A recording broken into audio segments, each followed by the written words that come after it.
경제 뉴스 크리에이션. 저는 코너지기 배아량 리포터입니다. 어렵고 복잡한 경제 함께 정리해 주실 김큐 안녕하세요. 네, 어서 오십시오. 아무래도 오늘은 네. 이란 전쟁 이슈 이야기해야 되겠죠. 그렇습니다. 제가 뉴스 보다가 지금 주유소에 줄이 길다 이런 뉴스 봤거든요. 제가 어제 진짜 갔단 말이죠. 네네. 많이 올랐고 근데 지금이라도 빨리 살려고 하시는 분들 그러니까요. 많더라고요. 또 오를 게 예상이 좀 되잖아요. 그러니까 네. 이왕 채워야 되는 기름이라면 뭐 보통은 이제 저도 몇 킬로 안 남았을 때 가서 채우거든요. 네네. 근데 절반만 비어 있어도 빨리 다 채울래라고 생각하시는 분들이 많은 것 같습니다. 지난주에 저희도 전쟁 얘기 조금 했죠. 그렇죠. 지난주 주말에 전쟁이 났으니까요. 그러면서 결국 이슈가 전쟁의 장기화 여부, 그리고 우리나라에는 호르무즈 해협의 봉쇄 여부 이게 굉장히 중요하다, 관건이다 이렇게 말씀을 드렸는데 지금 상황이 그렇게 썩 좋아 보이진 않습니다. 네. 그렇기 때문에 국제 유가가 좀 빠르게 튀고 있는 상황인데요. 국제 유가가 막 이렇게 튀는 모습이 보이니까 국내 주유소 휘발유 경유 가격 막 이렇게 올라가고 있잖아요. 네. 이 부분은 지금 좀 논란이 됐죠. 소비자들이 의구심을 계속 보내고 있는 거. 국제 유가 오르면 아직 그거 사오지도 않았는데 가격에 반영해가지고 초고속으로 올리고 국제 유가 떨어질 때는 뭐 초조 저속으로 내리고 네. 뭐 이런다는 의구심에 대해서 뭐 정부가 철저히 조사하겠다라고 나섰으니까 이건 한번 지켜봐야 될 것 같고요. 국제 유가는 좀 눈여겨봐야 될 것 같은데요. 그러니까 이런 위기 상황에 뭔가 폭리를 취한다. 네. 이렇게 해야 되나? 뭐 화도 나거든요. 네. 근데 또 지금 정부가 이제 나서겠다라고 했는데 정부가 기업들이 물건을 파는 거잖아요. 기름을 네네, 파는 그쵸. 건데 가격 내려라, 올려라 이렇게 말할 수 있는 건가라는 생각도 들고요. 어쨌든 마진을 남겨야 되는 게 기업의 입장인 거잖아요. 네네. 근데 그 마진이 뭐 10%, 20% 딱 칼처럼 떨어지게 정해진 게 아니잖아요. 그렇죠. 뭐 물건 팔아서 10% 이상 받으면 안 됩니다. 이런 규정은 없으니까요. 또 맞는 말이고 그래도 되나라는 생각을 하는 게 잘못된 건 아닙니다.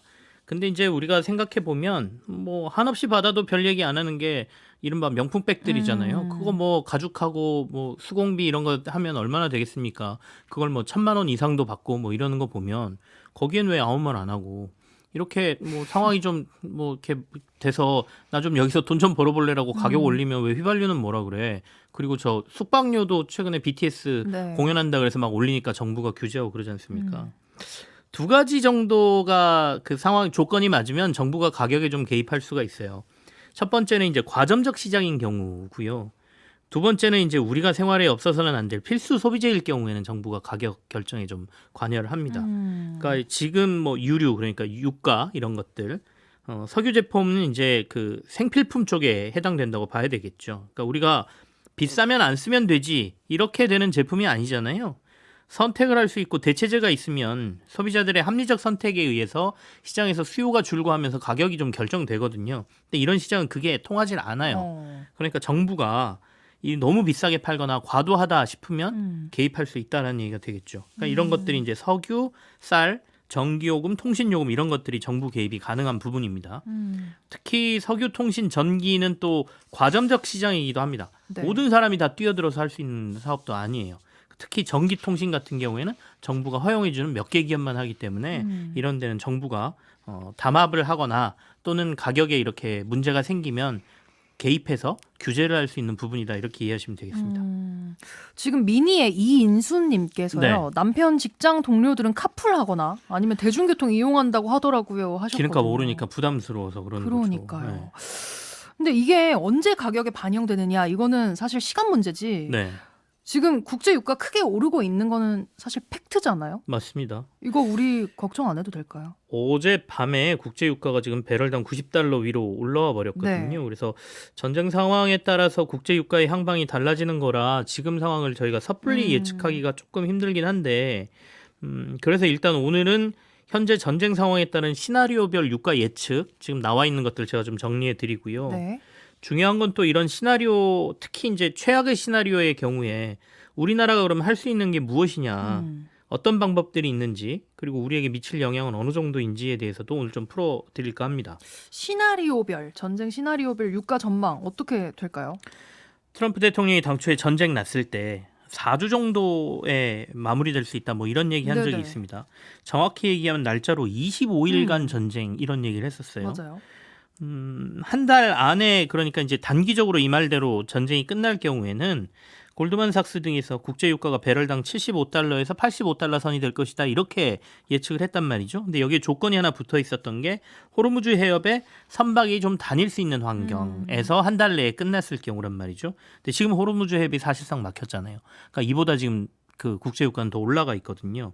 그래서 이보다 좀 길어지면서 호르무즈 해협의 봉쇄가 사실상 이뤄질 경우에는 블룸버그나 JP모건 등에서 국제유가가 배럴당 110달러까지 갈 가능성을 지금 시나리오별로 내놓은 상태고요. 그 다음이 이제 좀 최악의 시나리오인데요. 호르무즈 해협이 완전히 봉쇄되고 전쟁이 장기화 국면으로 들어가게 되면 그리고 또 여기에 사우디아라비아나 아랍에미레이트 등 주변의 석유 생산 시설에 대한 심각한 타격까지 일어나게 되면 국제유가는 배럴당 150달러 이상이 될 것이다 이렇게 보고 있습니다. 그럼 지금 상황은 어떠냐? 오늘 새벽 국제유가가 아까 배럴당 90달러 넘었다고 말씀드렸죠. 네. 이번 주에만 WTI 서부 텍사스산 중진유 가격이 36% 올라서 지금 아침에 90.9달러, 브렌트유는 96달러, 두바이유는 배럴당 99달러까지 가 있습니다. 그러니까 앞서 말씀드린 전쟁 시나리오 단계에서 중간에서 최악으로 약간 넘어가는 정도의 양상이다 이렇게 보여지는데요. 네.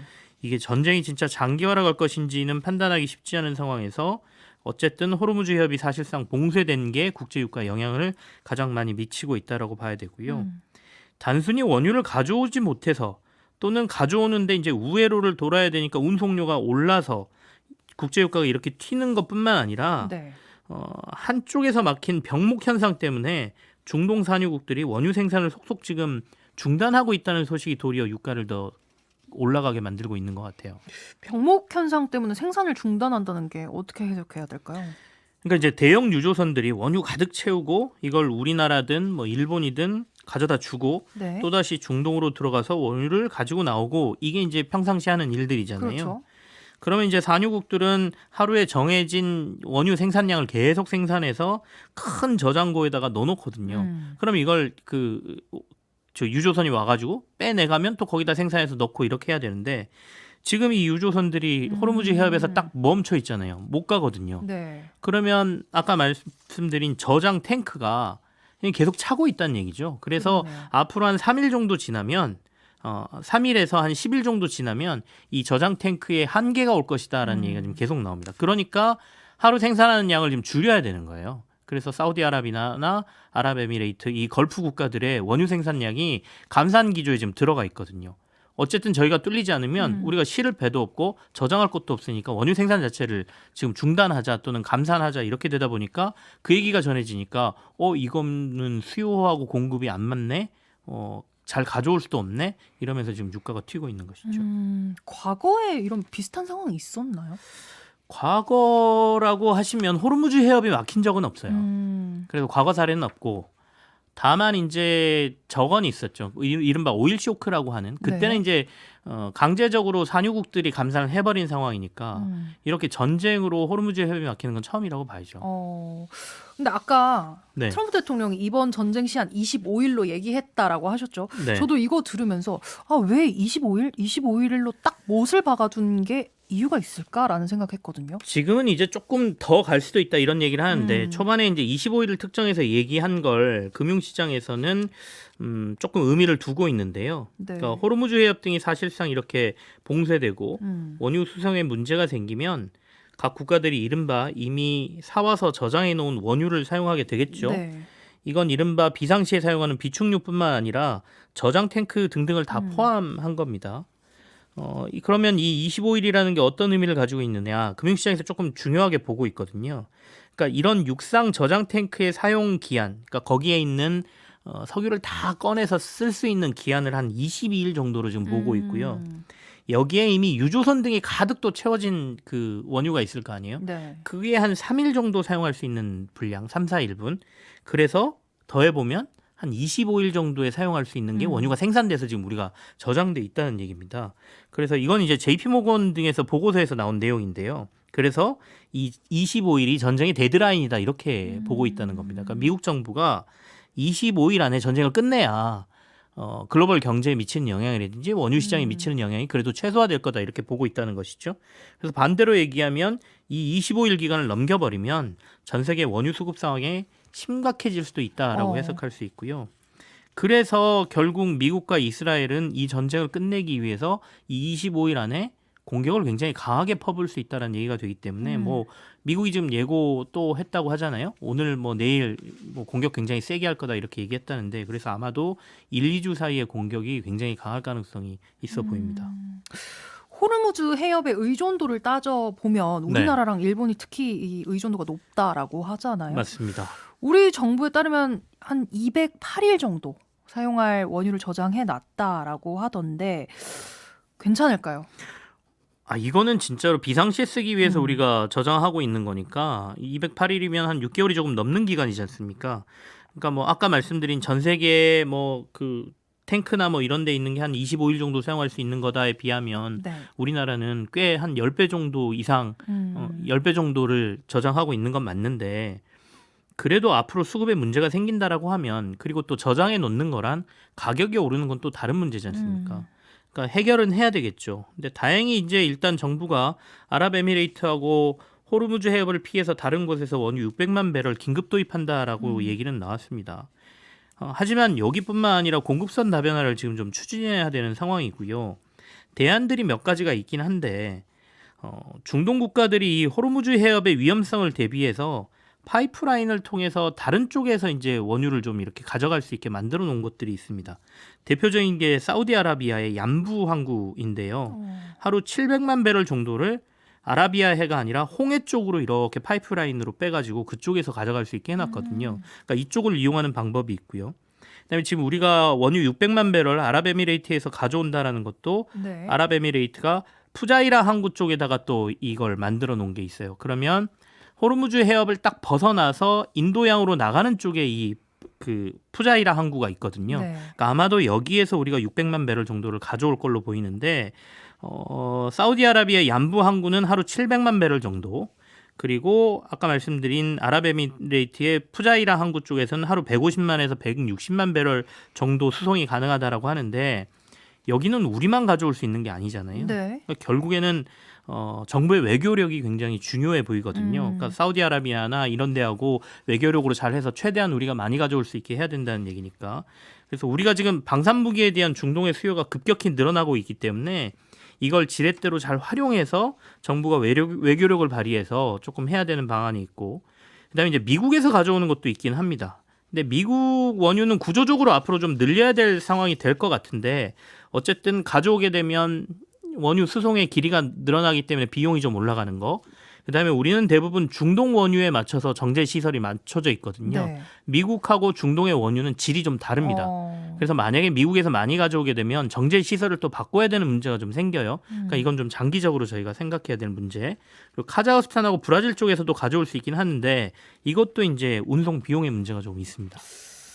어쨌든 전쟁이 길어질수록 기름값이 계속 올라간다는 거니까 얼마나 네. 전쟁이 빨리 끝나느냐 지금 시점이 가장 그게 중요할 것 가장 같습니다. 중요합니다. 네.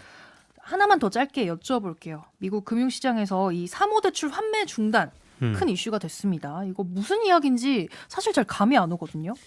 이 사모펀드의 사모대출이라는 게 과거에는 이제 우리가 은행에서 대부분 기업들이 자금을 다 빌리거나 조달하고 네. 아니면 채권 같은 거 발행해서 대중에게 자금을 빌리는 이런 것들이 주요 조달 수단이었는데 2008년 금융위기 터지고 난 다음부터 금융사들이 이걸 굉장히 깐깐하게 합니다.